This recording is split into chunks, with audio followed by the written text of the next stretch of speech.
नमस्कार, जय हिंद। मैं अंकित मिश्र एक बार फिर से हार्दिक स्वागत करता हूं आपके अपने चैनल एग्ज़ाम तक पर।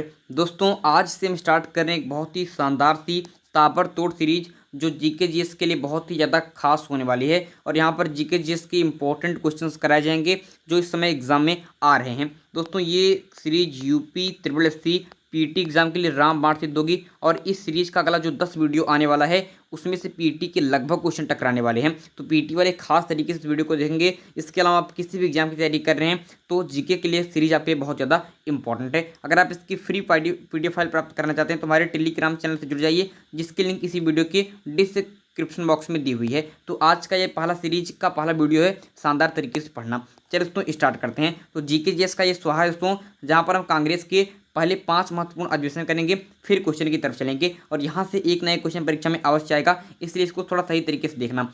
दोस्तों, कांग्रेस का जो पहला अधिवेशन हुआ जिसे कहते हैं 1885 ईस्वी का, यह अधिवेशन मुंबई में हुआ, मुंबई अधिवेशन, और इसकी अध्यक्षता व्योमेश चंद्र बनर्जी ने की और इसमें कुल 72 प्रतिनिधियों ने भाग लिया। दोस्तों, 1896 ईस्वी का जो कांग्रेस अधिवेशन हुआ था ये कोलकाता में हुआ था और इसकी अध्यक्षता रहीमतुल्लाह सैनी ने किया था और इसकी इंपॉर्टेंस इसलिए है कि पहली बार वंदे मातरम यहीं पर गाया गया था। सीधा क्वेश्चन आएगा कि पहली बार वंदे मातरम कहाँ गाया गया, तो 1896 ईस्वी के कोलकाता अधिवेशन में, जिसकी अध्यक्षता रहीमतुल्लाह सैनी ने की।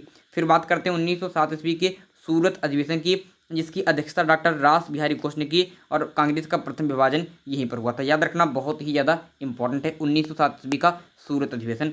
इसके बाद बात करते हैं 1911 ईस्वी के कोलकाता अधिवेशन की, जिसकी अध्यक्षता पंडित विश्व नारायण धर ने की और पहली बार जन गण मन यहीं पर गाया गया। तो 1896 ईस्वी का जो कोलकाता अधिवेशन हुआ वहाँ पर पहली बार वंदे मातरम गाया गया, ठीक है। और जो 1911 ईस्वी का कोलकाता अधिवेशन हो गया पंडित विश्व नारायण धर की अध्यक्षता में, यहाँ पर पहली बार जन गण मन गाया गया। और याद रखिए 1916 ईस्वी का लखनऊ अधिवेशन, जिसकी अध्यक्षता अंबिका चरण मजूमदार ने की और मुस्लिम लीग से समझौता हुआ इसी 1916 ईस्वी के लखनऊ अधिवेशन की। तो 1885 ईस्वी का बम्बई अधिवेशन, 1896 का कोलकाता अधिवेशन, 1911 का आपके कोलकाता अधिवेशन और 1916 ईस्वी का ये लखनऊ अधिवेशन, 1907 ईस्वी का सूरत अधिवेशन। इन पांचों अधिवेशन को याद रखना, यहाँ से एक नया क्वेश्चन आपसे परीक्षा में अवश्य आएगा। चलिए, मुझे लगता है ये आपको क्लियर होगा। आइए अब क्वेश्चन की तरफ बढ़ते हैं। पहला क्वेश्चन आपके स्क्रीन पर दोस्तों कि दक्षिण अमेरिका की सबसे ऊंची चोटी कौन सी है।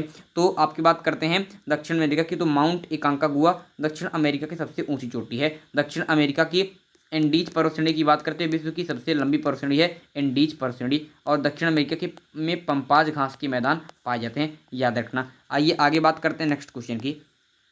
नेक्स्ट क्वेश्चन है कि आरबीआई के एकमात्र गवर्नर जो प्रधानमंत्री बने, तो आपके डॉक्टर मनमोहन सिंह की बात करते हैं। ये आपके आरबीआई के एकमात्र गवर्नर हैं जिन्होंने जो प्रधानमंत्री बने। आरबीआई की बात करते हैं, इसकी स्थापना कब हुई, तो 1935 ईस्वी में इसकी आपकी स्थापना कोलकाता में हुई, लेकिन प्रेजेंट टाइम में इसका हेडक्वार्टर कहाँ पर है, मुंबई में इसका प्रेजेंट टाइम का हेडक्वार्टर है। और इसमें शक्तिकांत दास इसके क्या हैं, आपके आरबीआई के गवर्नर हैं, याद रखना। आइए आगे बात करते हैं कि रुपए का जो नया चिन्ह है, ये वाला चिन्ह आपके, ये वाले चिन्ह की बात करते हैं, किसने बनाया, तो उदय कुमार की बात करते हैं। तमिलनाडु से संबंधित है उदय कुमार और तमिलनाडु के उदय कुमार ने रुपए का नया चिन्ह आपके बनाया है। नेक्स्ट क्वेश्चन आपसे है कि आईएमएफ की बात करते हैं, तो इसका मुख्यालय कहाँ पर है दोस्तों, तो इसका मुख्यालय वाशिंगटन डीसी में है। और यूएसए की राजधानी क्या है, तो यूएसए की राजधानी है वाशिंगटन डीसी, जहाँ पर आपके आईएमएफ का मुख्यालय है। इसके अलावा विश्व बैंक की बात करते हैं, वर्ल्ड बैंक, विश्व बैंक, इसका मुख्यालय भी कहाँ पर है, इसका मुख्यालय भी आपके वाशिंगटन डीसी में है। दोनों याद रखना, परीक्षा में कई बार आपसे पूछ चुका है। इसके बाद आगे बात करते हैं कि ग्लोबल जेंडर इंडेक्स किसकी बात करते हैं, बात तो समझना।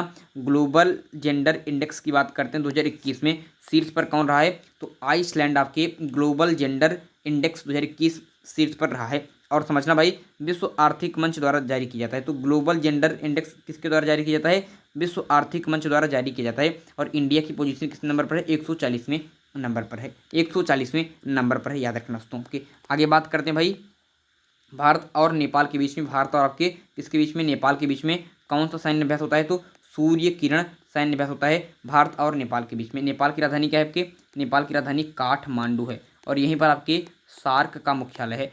तो सार्क का मुख्यालय परीक्षा में आ जाए कि सार्क का हेडक्वार्टर कहाँ पर है आपके, इसका हेडक्वार्टर आपके काठमांडू में है, जो नेपाल की राजधानी है। और भारत और नेपाल की बात करते हैं, इसके बीच में सूर्य किरण युद्ध अभ्यास होता है, ठीक है भाई। भारत और आपके थाईलैंड के बीच में, भारत और आपके थाईलैंड के बीच में कौन सा युद्ध अभ्यास होता है, तो आपके मैत्री एक्सरसाइज भाई, एक्सरसाइज याद रखना बहुत इंपॉर्टेंट है। मैत्री एक्सरसाइज आपकी होता है भारत और थाईलैंड के बीच में युद्धाभ्यास।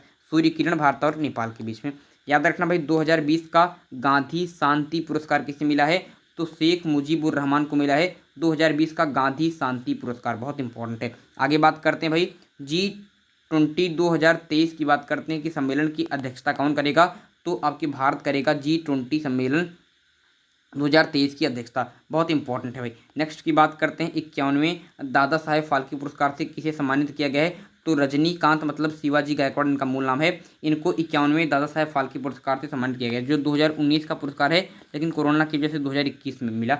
अगर पूछे कि 50वां दादा साहेब फाल्के पुरस्कार किसे मिला था? तो आपके अमिताभ जी को, अमिताभ बच्चन भाई साहब को मिला था। क्या आपको मिला था? 50वां दादा साहेब फाल्के पुरस्कार। और पहला दादा साहेब फाल्के पुरस्कार किसे मिला था? देविका रानी रोरिक को मिला था, देविका रानी रोरिक को। दादा साहेब फाल्के पुरस्कार के अंतर्गत कितने रुपए की प्राइज मिलती है राशि? तो 10 लाख की प्राइज राशि मिलती है, याद रखना। आगे बात करते हैं भाई कौन सी अक्षांश रेखा उत्तर कोरिया की बात करते हैं, नॉर्थ कोरिया की बात करते हैं, को दक्षिण कोरिया से अलग करती है? ठीक है, तो 38वीं उत्तरी अक्षांश रेखा आपकी 38वीं उत्तरी अक्षांश रेखा उत्तर कोरिया को दक्षिण कोरिया से अलग करती है। आगे बात करते हैं पहला GI टैग किसे मिला? तो दार्जिलिंग की चाय को पहला GI टैग मिला। सीधा क्वेश्चन परीक्षा में टकराएगा दोस्तों, अगर आप इसी तरीके से पढ़ते रहेंगे। अगले 10 दिन आपके लिए बहुत खास होने वाले हैं PET एग्जाम वालों के लिए, और इस सीरीज से आपको बहुत सारे क्वेश्चन परीक्षा में आएंगे, इसलिए इस सीरीज को सही तरीके से नोट करते हुए चलना। और रात के 10:30 बजे प्रतिदिन जुड़िए GK की क्लास के लिए। GK क्लास ये भी है, लेकिन 10:30 बजे जो क्लास होती है वो भी क्लास बहुत ज़्यादा खास है। तो इस क्लास को रिकॉर्डिंग में देखिए और लाइव में 10:30 बजे रात को जुड़िए। ठीक है, चलिए। दार्जिलिंग की चाय को पहला GI टैग मिला। याद रखिए कि किस वायसराय को स्थानीय स्वशासन का जनक कहते हैं? स्थानीय स्वशासन का जनक, तो लॉर्ड रिपन को स्थानीय स्वशासन का जनक कहते हैं।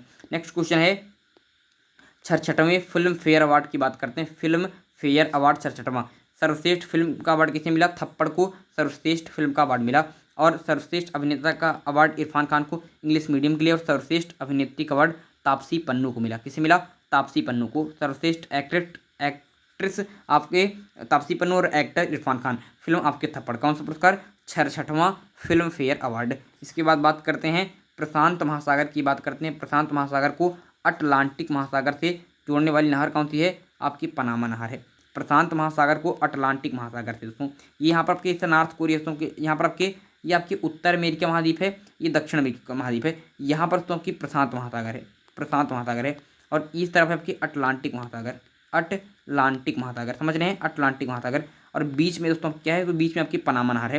तो पनामा नहर किससे जोड़ती है? प्रशांत महासागर को अटलांटिक महासागर से। क्वेश्चन देखिए वही था कि प्रशांत महासागर को अटलांटिक महासागर से कौन जोड़ती है? पनामा नहर जोड़ती है। और भूमध्य सागर को लाल सागर से कौन जोड़ती है? तो स्वेज नहर जोड़ती है। कौन जोड़ती है? आपके स्वेज नहर जोड़ती है। और इसी स्वेज नहर में भी एवर गिवन नामक पनामा आपके पनामा नहीं, स्वेज नहर में आपके एवर गिवन नाम का एक जहाज फंस गया था। किस नहर में फंसा था पूछ ले? तो स्वेज नहर में। आइए आगे बात करते हैं सबरीमाला मंदिर की बात करते हैं। सबरीमाला मंदिर कहाँ पर है? केरल में है। पद्मनाभ मंदिर की बात करते हैं। पद्मनाभ मंदिर, तो पद्मनाभ मंदिर भी आपके केरल में है। पद्मनाभ मंदिर और सबरीमाला मंदिर केरल में है। केरल में आपके 3 झीलें परीक्षा में आती हैं। बिम्बानद झील की बात करते हैं। बिम्बानद झील यहाँ पर आपके, बिम्बानाथ झील आपके कहाँ पर है? केरल में है। अष्टमुदी झील और पेरियार झील भी केरल में ही है। ठीक है, केरल की जो लैगून है, केरल की जो लैगून है दोस्तों, उन्हें आपके क्या कहते हैं? तो उन्हें आपके कयाल कहते हैं। केरल की राजधानी क्या है? बेंगलुरु है, जिसे भारत की सिलिकॉन वैली कहते हैं। नेक्स्ट की बात करते हैं किस अनुच्छेद के अंतर्गत उच्च न्यायालय की बात करते हैं, हाई कोर्ट की बात करते हैं, रिट जारी करता है 226 के अंतर्गत। और अनुच्छेद 32 के अंतर्गत कौन जारी करता है? तो सुप्रीम कोर्ट रिट जारी करता है। सुप्रीम कोर्ट 5 रिट और हाई कोर्ट के पास 6 रिट जारी करने का अधिकार होता है, इसके पास 5। ठीक है, अनुच्छेद 32 को अंबेडकर जी ने संविधान की आत्मा कहा है। और वैसे तो प्रस्तावना को संविधान की आत्मा कहा जाता है, याद रखना। प्रस्तावना की बात करते हैं तो अभी केवल एक बार ही प्रस्तावना में संशोधन हुआ है। कौन सा संशोधन? 42वां संविधान संशोधन 1976 के अंतर्गत प्रस्तावना में संशोधन हुआ और 3 शब्द जोड़े गए। इसमें एक था पंथ निरपेक्ष, एक था अखंडता और एक था समाजवाद, याद रखना। यह है 42वां संविधान संशोधन 1976। आगे बात करते हैं RBI के प्रतीक चिन्ह में कौन सा वृक्ष है? तो आपके ताड़ के वृक्ष के सामने रॉयल बंगाल टाइगर है। ताड़ के वृक्ष के सामने रॉयल बंगाल टाइगर है RBI के प्रतीक चिन्ह में। RBI की बात करते हैं, इसके प्रथम गवर्नर कौन थे? सर ऑसबोर्न स्मिथ थे। कौन थे आपके? सर ऑसबोर्न स्मिथ की बात करते हैं, ये आरबीआई के प्रथम गवर्नर थे। और प्रथम भारतीय गवर्नर कौन थे? सीडी देशमुख थे। कौन थे आपके? सीडी देशमुख की बात करते हैं, ये आरबीआई के प्रथम भारतीय गवर्नर थे। और प्रथम गवर्नर थे सर ऑसबोर्न स्मिथ। आगे बात करते हैं भाई, सम्राट अकबर ने महजर की घोषणा कब की? तो 1579 ईस्वी में सम्राट अकबर ने महजर की घोषणा की। 1582 ईस्वी में इन्होंने दीन ए इलाही धर्म चलाया। दीन ए इलाही धर्म चलाया। दीन ए इलाही धर्म चलाया। और दीन ए इलाही धर्म को स्वीकार करने वाले प्रथम व्यक्ति कौन थे? महेश दास थे, जिसे बीरबल भी कहते हैं। महेश दास, इन्होंने पहली व्यक्ति थे जिन्होंने दीन ए इलाही धर्म अपनाया। Very important. 1583 में अकबर ने दीन आपके इलाही संबंध भी चलाया था, याद रखना। चलिए, 1575 ईस्वी में इन्होंने इबादत खाने का निर्माण करा। इबादत खाने में सभी धर्म के लोग आकर बातें कर सकते थे। चलिए भाई, खुला वाद विवाद होता था आपके उसमें। चलिए, किसमें? आपके इबादत खाने में। तालीकोटा का युद्ध कब हुआ? तो तालीकोटा, जिसे राक्षसी तांगड़ी का युद्ध भी कहते हैं, 1565 ईस्वी में हुआ। और इस क्लास की इंपॉर्टेंस, चलिए इस क्लास की नहीं, इस युद्ध की इंपॉर्टेंस हमें लीजिए कि इस युद्ध के कारण विजयनगर साम्राज्य की बात करते हैं, इसका अंत हो गया। विजयनगर के विरुद्ध बने दक्षिण राज्यों के संघ में शामिल था बीजापुर, अहमदनगर, गोलकुंडा एवं बीदर एक तरफ थे, और बीजापुर आपके विजयनगर एक तरफ था। तो विजयनगर एक तरफ, बीजापुर, अहमदनगर, गोलकुंडा, बीदर एक तरफ। और ये जो संयुक्त मोर्चा था बीजापुर, अहमदनगर, गोलकुंडा, बीदर का, इसका नेतृत्व कौन कर रहा था? तो अली आदिल शाही। किसने? पे अली आदिल शाही इसका नेतृत्व कर रहा था। और तालीकोटा के युद्ध में जो विजयनगर का नेतृत्व कौन कर रहे थे? राम राय कर रहे थे। और इसी के साथ विजयनगर साम्राज्य का अंत हो जाता है। याद होगा, समझ गए होंगे तालीकोटा का युद्ध। उसके बाद 20वां क्वेश्चन है कि सुभाष चंद्र बोस एयरपोर्ट कहाँ है? तो सुभाष चंद्र बोस एयरपोर्ट कोलकाता में है। अगर पूछे कि लाल बहादुर शास्त्री की बात करते हैं, लाल बहादुर शास्त्री अंतर्राष्ट्रीय हवाई अड्डा कहाँ पर है? वाराणसी में है। और अगर आ जाए कि चौधरी चरण सिंह अंतर्राष्ट्रीय हवाई अड्डा कहाँ पर है? लखनऊ में है। और अगर आ जाए कि गोपीनाथ बारदोलाई अंतर्राष्ट्रीय हवाई अड्डा कहाँ पर है? असम में है भाई। कहाँ पर है? असम में है। और अगर आ जाए कि सुभाष चंद्र बोस एयरपोर्ट कहाँ पर है? तो कोलकाता में है। तो इस हमारे 20 इंपॉर्टेंट क्वेश्चन है, और यहाँ से क्वेश्चन सीधा परीक्षा में आएंगे, इस बात को याद रखना। चलिए भाई, ताबड़तोड़ सीरीज की बात करते हैं, और ताबड़तोड़ सीरीज जो चल रही है, यहाँ से आज हम 10 महत्वपूर्ण दिवस की बात करेंगे। समझ लेना, बहुत इंपॉर्टेंट है। ये क्वेश्चन सीधा एग्जाम में आ गया कि विश्व रक्तदान दिवस कब मनाया जाता है? वर्ल्ड आपकी ब्लड डोनर डे, 14 जून को ब्लड डोनर डे मनाया जाता है। जैविक विविधता दिवस कब मनाते हैं? 22 मई को। 22 मार्च की बात करते हैं, तो 22 मार्च को कौन सा दिवस मनाते हैं? जल दिवस मनाते हैं। 22 अप्रैल को कौन सा दिवस मनाते हैं? पृथ्वी दिवस मनाते हैं। और 22 मई को कौन सा दिवस मनाते हैं? तो जैविक विविधता दिवस, बायोडाइवर्सिटी दिवस मनाते हैं। 14 जून को विश्व रक्तदान दिवस मनाते हैं। 1 जून को विश्व दुग्ध दिवस मनाते हैं। ठीक है, याद रखना। आगे बात करते हैं विश्व तंबाकू रोधी दिवस। विश्व तंबाकू रोधी दिवस कब मनाते हैं? 31 मई को मनाते हैं विश्व तंबाकू रोधी दिवस। बांग्लादेश का राष्ट्रीय दिवस कब मनाते हैं? 26 मार्च को मनाते हैं बांग्लादेश का राष्ट्रीय दिवस। अंतर्राष्ट्रीय ओलंपिक दिवस कब मनाते हैं? 23 जून को अंतर्राष्ट्रीय ओलंपिक दिवस मनाते हैं। विश्व थिएटर दिवस मतलब विश्व रंगमंच दिवस कब मनाते हैं? 27 मार्च को मनाते हैं, याद रखना। अगर आ जाए कि बताइए बेटा, राष्ट्रीय उपभोक्ता दिवस कब मनाते हैं? तो आपके 24 दिसंबर को मनाते हैं राष्ट्रीय उपभोक्ता दिवस। विश्व अस्थमा दिवस कब मनाते हैं? 11 दिसंबर को मनाते हैं। किसान दिवस कब मनाते हैं? 23 दिसंबर को मनाते हैं। अन्न दिवस भी इसी डेट को मनाते हैं, अन्न दिवस या फिर किसान दिवस। चौधरी चरण सिंह का जन्म दिवस है 23 दिसंबर को, इसलिए किसान दिवस मनाते हैं। और चौधरी चरण सिंह का समाधि स्थल क्या था? किसान घाटी था, तो किसान दिवस 23 दिसंबर याद रखना। विश्व डाक दिवस कब मनाते हैं? तो विश्व डाक दिवस आपके 9 अक्टूबर को मनाते हैं। सभी को क्लियर है? 9 अक्टूबर को विश्व डाक दिवस, 23 दिसंबर को किसान दिवस, 11 दिसंबर को विश्व अस्थमा दिवस, 24 दिसंबर को राष्ट्रीय उपभोक्ता दिवस, 27 मार्च को विश्व थिएटर दिवस, 23 जून को अंतर्राष्ट्रीय ओलंपिक दिवस, 26 मार्च को बांग्लादेश राष्ट्रीय दिवस, 31 मई को विश्व तंबाकू रोधी दिवस, 22 मई को जैविक विविधता दिवस और 14 जून को विश्व रक्तदान दिवस मनाया जाता है। तो ये 10 इंपॉर्टेंट दिवस रह गए। ये शानदार सी आज की क्लास रह गई। तो इस तरीके से दोस्तों आज की क्लास हमने पूरी कर ली। हमने कांग्रेस के महत्वपूर्ण अधिवेशन कर लिया। 1885 का मुंबई अधिवेशन जिसका अध्यक्षता उमेश चंद्र बनर्जी ने, 1896 का कोलकाता अधिवेशन जिसकी अध्यक्षता रहीमतुल्लाह सैनी ने, 1907 का सूरत अधिवेशन जिसकी अध्यक्षता डॉक्टर रास बिहारी घोष ने, 1911 का कोलकाता अधिवेशन जिसकी अध्यक्षता पंडित विश्व नारायण धर ने, 1916 का लखनऊ अधिवेशन जिसकी अध्यक्षता अंबिका चरण मजूमदार ने। 20 क्वेश्चन और 10 आपके ताबड़तोड़ सीरीज के अंतर्गत दिवस हमने कर लिए। तो ये शानदार सी क्लास रही जहाँ पर हमने जीके जीएस के मिक्स क्वेश्चन किए, इंपॉर्टेंट क्वेश्चन किए। इसके अलावा आपके बहुत ही इंपॉर्टेंट तरीके से कांग्रेस के महत्वपूर्ण अधिवेशन और कुछ महत्वपूर्ण दिवस भी हमने कर लिए हैं। इसी तरीके से ये क्लास चलती रहेगी और आप लोग यहाँ पर जुड़ते रहना। रात के 10:30 बजे लाइव जुड़िए और इस क्लास के साथ भी जुड़िए, आपके लिए बहुत ही खास होने वाला है। और पीटी के लिए स्पेशल मैंने ये सीरीज चलाई है अगले 10 दिनों के लिए। चलिए आज की क्लास यहीं पर समाप्त करते हैं। अगले वीडियो में एक इंपॉर्टेंट टॉपिक के साथ फिर होगी मुलाकात। तब तक के लिए मुझे दीजिए इजाज़त। मैं हूं अंकित मिश्रा और आप देख रहे हैं एग्जाम तक। बहुत बहुत धन्यवाद। Bye bye.